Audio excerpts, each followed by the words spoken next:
Hello everyone. तो आज मैं आपके लिए जो टॉपिक लेके आया हूँ वो बहुत ही इंपॉर्टेंट है, 10th बोर्ड के लिए भी और 12th बोर्ड के लिए भी। तो हम इसको बिल्कुल ध्यान से समझते हैं। और सबसे पहले तो बहुत बच्चे डरते हैं इससे। अब क्यों डरते हैं वो समझ में नहीं आता। हो सकता है कि प्रॉपर पढ़ाया नहीं जाता इसलिए। बट आज जो मैं आपको बताने वाला हूँ उससे बहुत ही आसानी से easily you can get 1 or 2 mark in 10th and 12th board examination.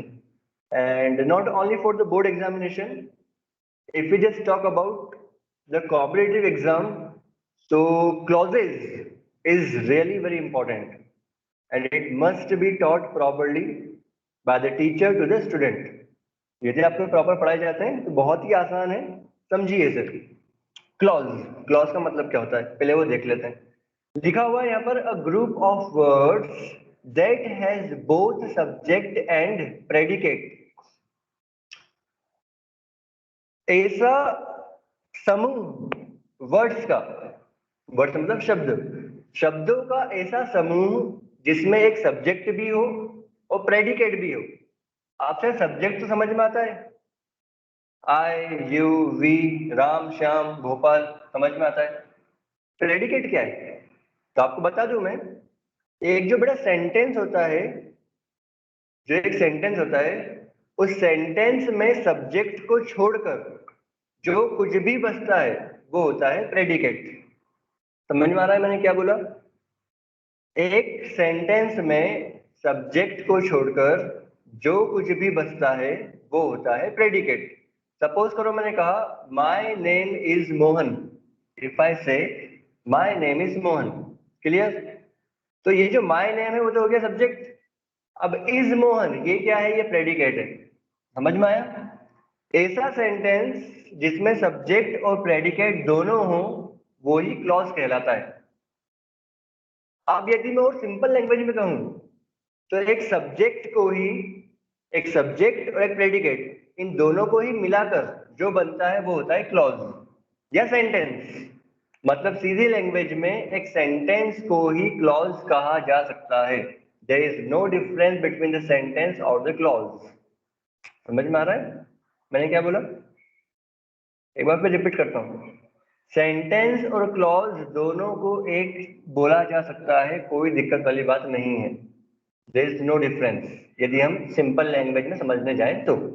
Clause मतलब क्या? क्लॉज मतलब जिसमें सब्जेक्ट भी हो प्रेडिकेट भी हो। सब्जेक्ट मतलब क्या? आई यू वी दे, ये सब जो हो गए सब्जेक्ट। और एक सेंटेंस में से यदि हम सब्जेक्ट को हटा दें तो जो कुछ भी बचा वो क्या है? वो है प्रेडिकेट। तो सर सब्जेक्ट प्रेडिकेट ये दोनों मिलके क्या बना देते हैं?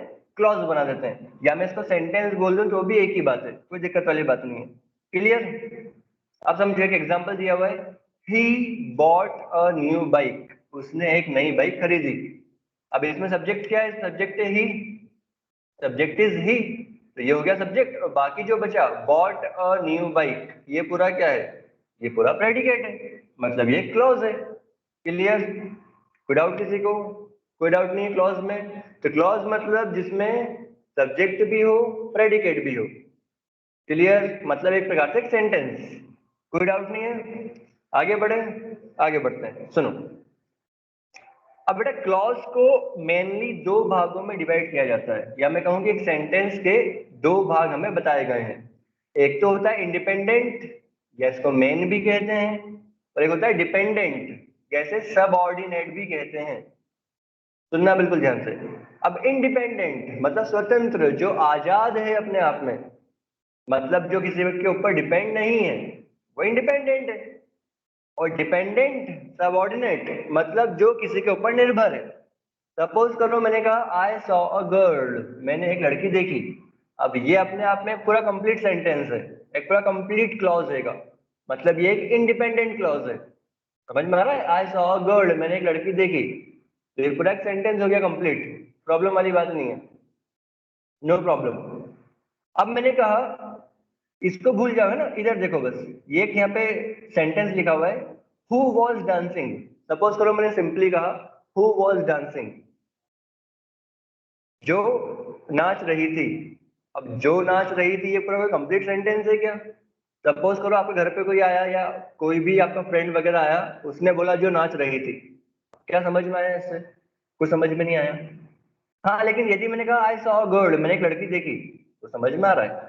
ठीक है, तो समझो क्लॉज को हमने दो भागों में बांटा है, मतलब सेंटेंस को हमने दो भागों में बांटा है। एक तो इंडिपेंडेंट जो अपने आप में पूर्ण है, संपूर्ण है, और सेकंड नंबर डिपेंडेंट मतलब जो किसी के ऊपर निर्भर है। इसी को आप सबऑर्डिनेट भी कह सकते हो। क्लियर? कोई डाउट किसी को? डाउट मत रखना। फिर समझो क्लॉज मतलब एक प्रकार का एक सेंटेंस जिसमें प्रेडिकेट भी हो और सब्जेक्ट भी हो। क्लॉज को हमने दो भागों में बांट दिया, तो एक तो हो गया इंडिपेंडेंट, एक हो गया डिपेंडेंट। इंडिपेंडेंट जो अपने आप में स्वतंत्र है, और डिपेंडेंट जो अपने आप में स्वतंत्र नहीं है, निर्भर है। क्लियर? कोई दिक्कत नहीं है, आगे बढ़ते हैं। अब समझो इंडिपेंडेंट क्लॉज या मेन क्लॉज में ही खत्म हो जाता है, क्योंकि अपने आप में संपूर्ण है, पूर्ण है। लेकिन जो बेटा डिपेंडेंट या सबऑर्डिनेट क्लॉज होता है, उसको हमने तीन भागों में बांटा है। उसको हमने तीन भागों में बांटा है, डिपेंडेंट क्लॉज या मैं कहूं सबऑर्डिनेट क्लॉज। इनको तीन भागों में बांटा गया है। अब वो तीन भाग कौन कौन से हैं? एक तो होता है नाउन क्लॉज, एक होता है एग्जेक्टिव क्लॉज, एक होता है एडवर्ब क्लॉज। समझना ध्यान से, noun clause, adjective clause, adverb clause. अब noun clause, adjective clause, adverb clause को जानने से पहले हम इन तीनों को जान लेते हैं शॉर्ट में। नाउन मतलब क्या सर? किसी का भी नाम, राम श्याम गोपाल गोपाल, सब नाउन आ गया। एडजेक्टिव क्या सर? एडजेक्टिव मतलब जो हमको नाउन या प्रोनाउन के बारे में कुछ बताए। जैसे मैंने कहा कि आई एम गुड, अब जो आई है वो तो एक प्रोनाउन है, और उसके बारे में कौन बता रहा है? गुड बता रहा है, तो सर गुड एक एडजेक्टिव है। तो what is the means of adjective? Adjective means those words which tell something about the noun और द प्रोनाउन। जो हमें नाउन या प्रोनाउन के बारे में कुछ बताए वो एडजेक्टिव है। और एडवर्ब मतलब, एडवर्ब मतलब जो हमको वर्ब के बारे में कुछ बताए।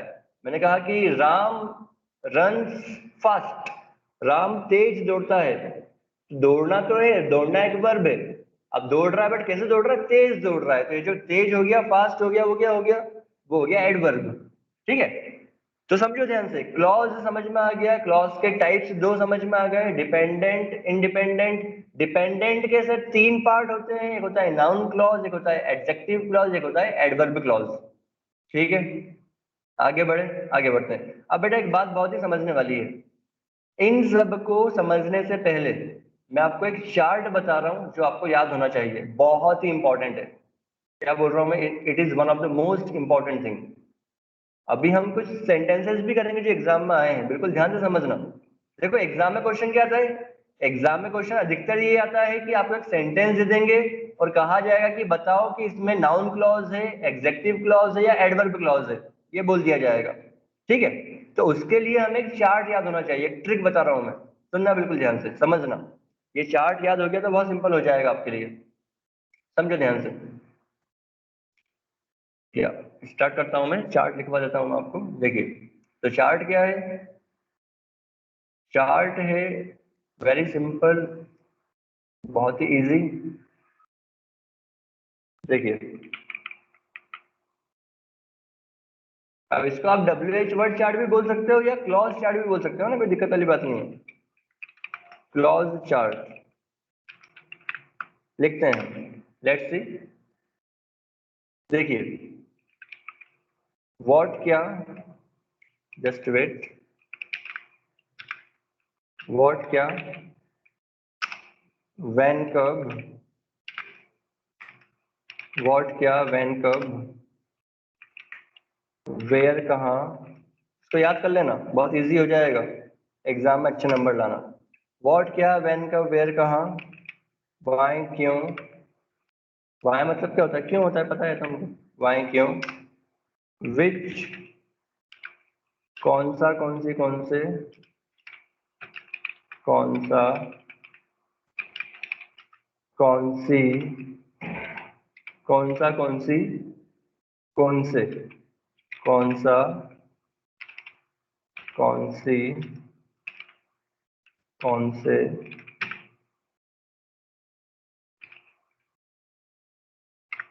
ठीक है, तो व्हाट क्या, व्हेन कब, वेयर कहाँ, व्हाई क्यों, विच कौन सा, कौन सी, कौन से, हु कौन,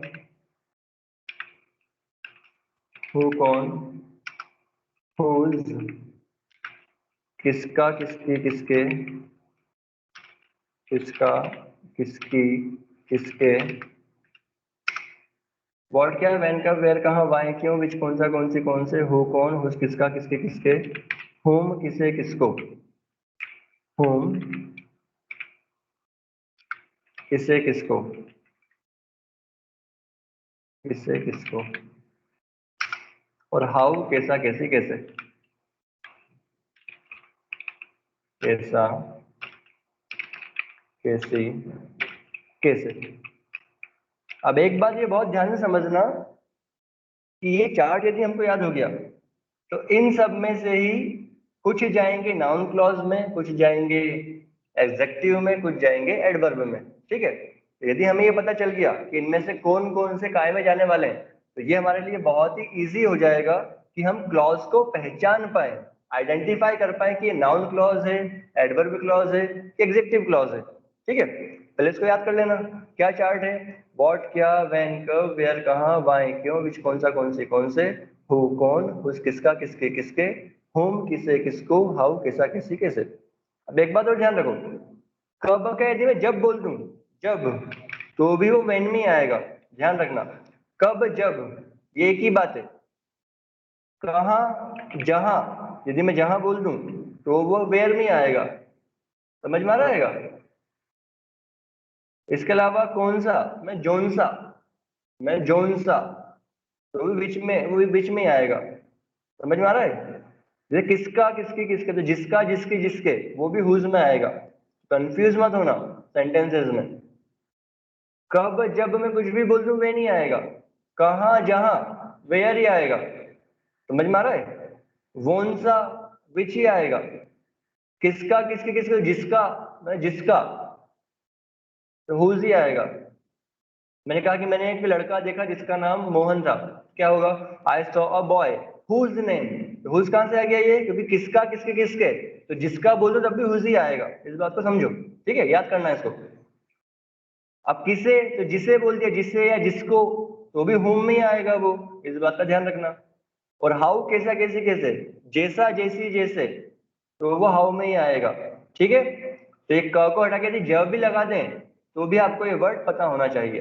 अब समझो इनमें से कौन सा काय में जाने वाला है। बेटा व्हाट क्या ये जाता है नाउन क्लॉज में, याद कर लो, मैं लिख देता हूं नाउन, नाउन क्लॉज में जाएगा ये। ठीक है, व्हेन कहाँ जाएगा, व्हेन जाएगा एडवर्ब क्लॉज में, एडवर्ब में जाएगा। वेयर कहाँ जाएगा, वेयर जाएगा एडवर्ब क्लॉज में। याद रखो, एडवर्ब क्लॉज याद करना पड़ेगा। ठीक है, वाई, वाई कहाँ जाएगा, वहां जाए, वाई जाएगा आपका नाउन क्लॉज में, वाई जाएगा आपका नाउन क्लॉज में। विच काय में जाएगा, विच जाएगा आपका, अच्छा आपको प्रॉब्लम आएगी ना, एग्जेक्टिव एडवर्ब एक ही बात होती है, तो कंफ्यूज मत होना, मैं एडीवी कर देता हूँ, एडीवी।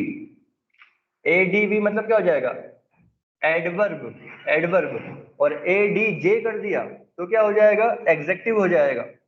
यदि मैं एडीवी कहूं तो एडवर्ब मानना, और एडीजे लिख दूं तो उसको एग्जेक्टिव मानना। मतलब आप तो डीजे से याद रखो, डीजे मतलब एग्जेक्टिव मान लो, और डीवी मतलब एडवर्ब मान लो। ठीक है, तो मैं आपको बता रहा हूँ कौन कौन से वर्ड नाउन, एडवर्ब या एग्जेक्टिव में जाएंगे, सुनना ध्यान से। तो सर ये हो जाएगा नाउन, वैन और वेयर दोनों जाएंगे एडवर्ब में, वाई आ जाएगा नाउन में, नाउन क्लॉज में आएगा, विच आ जाएगा बेटा एग्जेक्टिव में, विच आ जाएगा एडजेक्टिव में, एडजेक्टिव में आ जाएगा, एडीजे कर देता हूँ ना, एडीजे एग्जेक्टिव में आ जाएगा, एग्जेक्टिव में आ जाएगा विच, हु। अब बेटा हु जो है वो नाउन में भी आ जाएगा, अभी बताऊंगा क्यों, है ना, नाउन में भी आ जाएगा और साथ में एडजेक्टिव में भी आ जाएगा, एडजेक्टिव में भी आ जाएगा। और देखो अब आता है हुज और हुम, हुज और हुम दोनों के दोनों आएंगे काय में, दोनों के दोनों आएंगे ये एडवर्ब में। रुको एक मिनट, या तो आप एक काम करो, आप तो कुछ मत करो, आप तो ये चार्ट याद कर लेना, व्हाट क्या, व्हेन कब, वेयर कहाँ, व्हाई क्यों, विच कौन सा कौन से, हु कौन, हुज किसका, किसके किसके, होम किसे किसको, हाउ कैसा कैसे कैसे, और ये यहाँ से नोट कर लेना।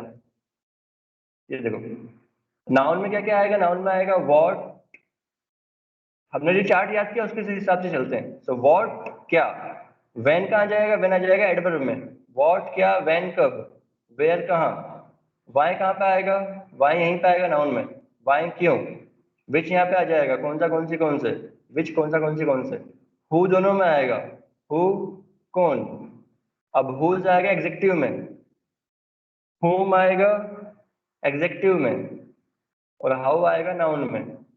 समझो ध्यान से, इसको नोट कर लेना। नाउन क्लॉज में क्या क्या आ जाएगा, नाउन क्लॉज में आ जाएगा आपका what, how, that, who, why. Executive में क्या क्या आ जाएगा, विच, हु, हुज, दैट, हुम।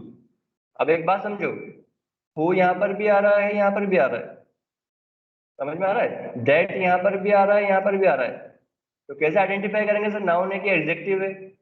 कॉमन सी बात है सर, व्हाट लिखा हुआ आ जाएगा तो हम तो समझ जाएंगे कि नाउन क्लॉज है, विच लिखा हुआ आ गया समझ जाएंगे एग्जेक्टिव क्लॉज है।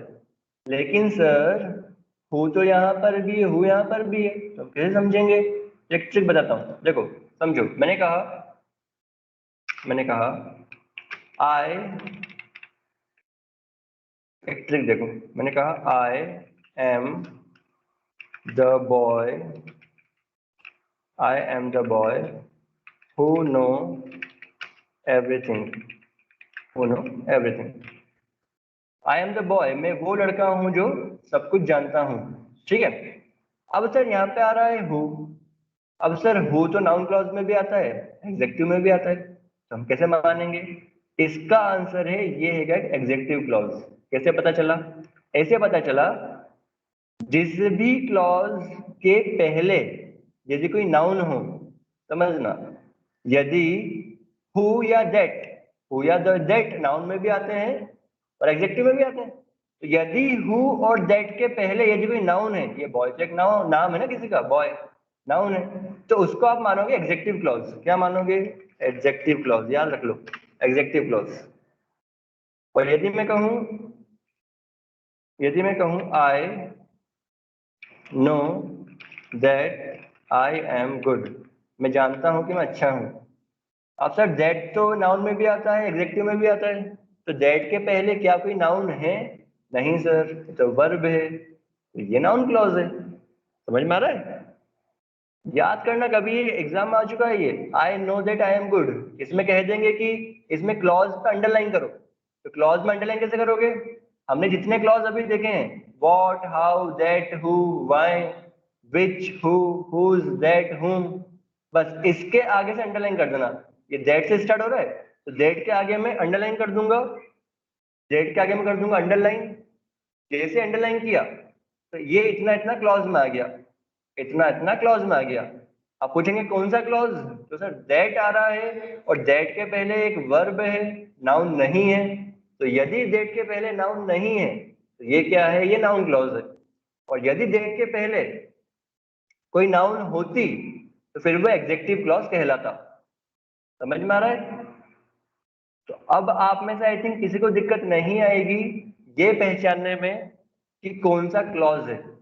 या एग्जाम में बोल दें कि क्लॉज में अंडरलाइन करो, तो कैसे करोगे, what, how, that, who, why, which, who, whose, that, whom, ये जहां से भी स्टार्ट हो रहे हैं उसके आगे का पूरा सेंटेंस अंडरलाइन कर देना।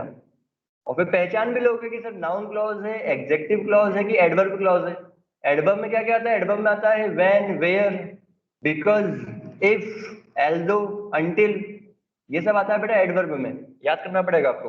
व्हेन मतलब कब, वेयर मतलब कहाँ, बिकॉज मतलब क्योंकि, इफ मतलब यदि, एल्दो मतलब यद्यपि, अंटिल मतलब जब तक, ठीक है।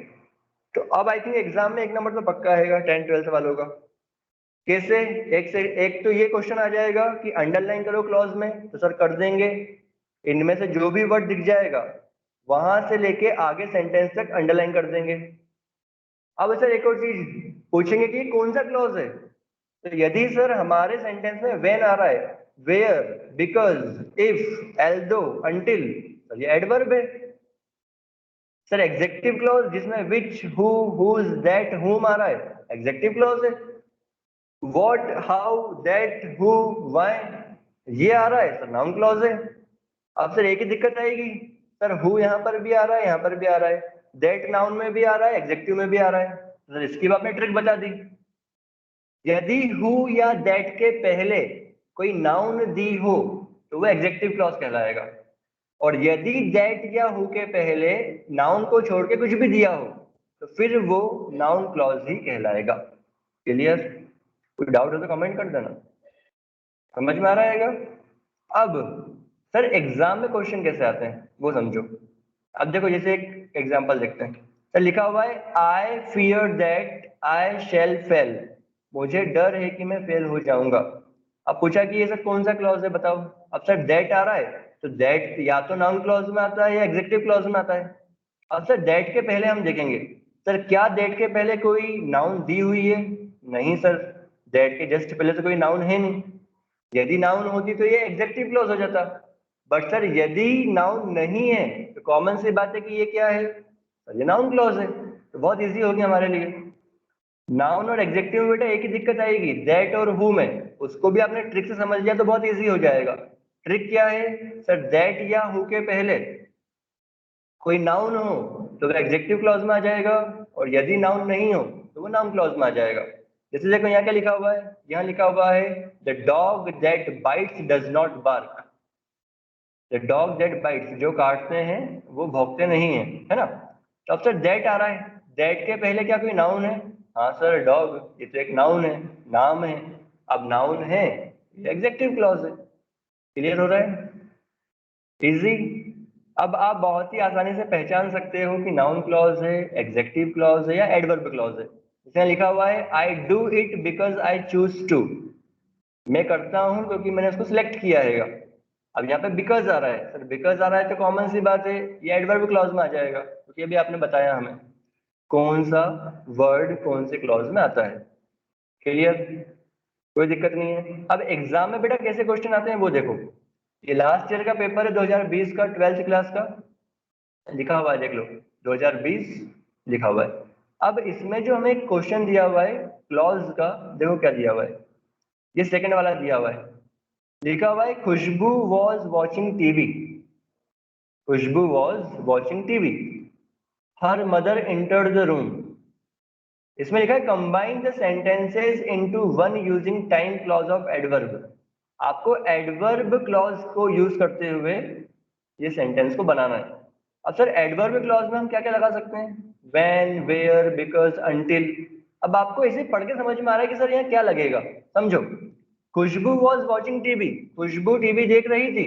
हर mother entered the room, mummy room में आई। तो यदि हम इसको हिंदी में बोलेंगे कैसे बोलेंगे बेटा, हम बोलेंगे खुशबू टीवी देख रही थी जब उसकी मम्मी रूम में आई। तो अब सर जब, ये जब कहाँ पे आएगा, तो जब आपने अभी याद करवाया, वॉट क्या, वैन कब, ये सर वैन। हाँ सर वैन कब और जब में आता है तो सर वैन लगेगा, तो बना लेंगे, कोई बड़ी बात नहीं है। क्या बन जाएगा, आंसर बन जाएगा Khushboo was watching TV when her mother entered in the room, या when her mother entered the room, ये बन जाएगा। सिंपल, कोई टफ नहीं है क्या? तो इस टाइप से बेटा जो आपके क्लॉजेज हैं, देखो तीन सेंटेंस या तीन क्वेश्चन पूछे जा सकते हैं क्लॉजेज से।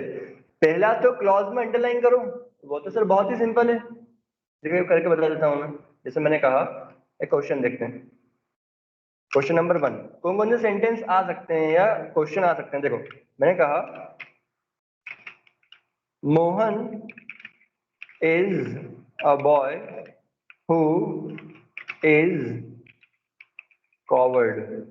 अब एक क्वेश्चन आ जाएगा कि इसमें क्लॉज में अंडरलाइन करो, तो सर बहुत ही सिंपल है, आपने बताया what, when, where, why, which, who, whose, whom, how, until, although, because, जो भी दिख जाए उसके आगे से पूरे सेंटेंस में हम अंडरलाइन कर देंगे। तो ये हो गई क्लॉज में अंडरलाइन, तो क्लियर रहेगा। अब सर एक और चीज, वो पूछ सकते हैं कि कौन सा क्लॉज है, ये नाउन क्लॉज है, ये एडवर्ब क्लॉज है कि एग्जेक्टिव क्लॉज है। अब सर इसमें आ रहा है हु, और सर हु हम जानते हैं हु काय में आता है, सर हु आता है या तो नाउन में या तो एग्जेक्टिव में, दोनों में आता है। अब सर कैसे पता लगाएंगे, सर यदि हु के पहले कोई नाउन है तो वो एग्जेक्टिव क्लॉज है।